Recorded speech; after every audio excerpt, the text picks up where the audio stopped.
एखाद्या व्यक्तीनं आंबा चोरला म्हणून त्याची शिक्षा फाशी नसते, पेपर फुटला म्हणून फाशी द्या असं होत नाही, असं वक्तव्य उच्च आणि तंत्रशिक्षण मंत्री चंद्रकांत पाटील यांनी पेपर फुटीवर केलं होतं। त्यांच्या या वक्तव्यावरती जोरदार टीका होतीये।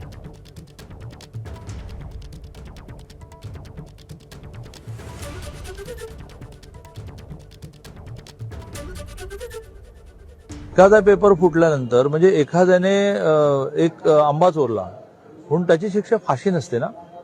आंबा चोरला तर त्याची समज देणं असते, मग आणखीन काही ते चोरलं तर त्याची शिक्षा किती ठरलेली असते। प्रत्येक गोष्टीची फाशी फाशी असं नसतं ना।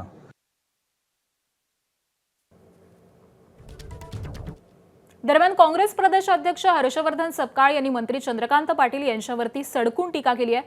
चंद्रकांत पाटील साहेब, आंबा चोरीला गेला तर दुसरा विकत घेता येतो, पण पेपर फुटीमुळे उद्ध्वस्त झालेलं विद्यार्थ्यांचं भविष्य कुठल्या बाजारात मिळतं, असा सवाल त्यांनी उपस्थित केलाय।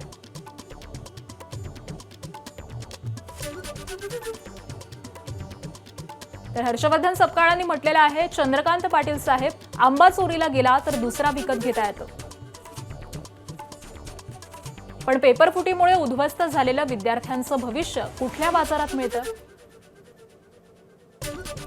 आत्महत्या केलेल्या विद्यार्थ्यांच्या आई वडिलांना नवीन लेकरू कुठल्या बाजारात मिळणार?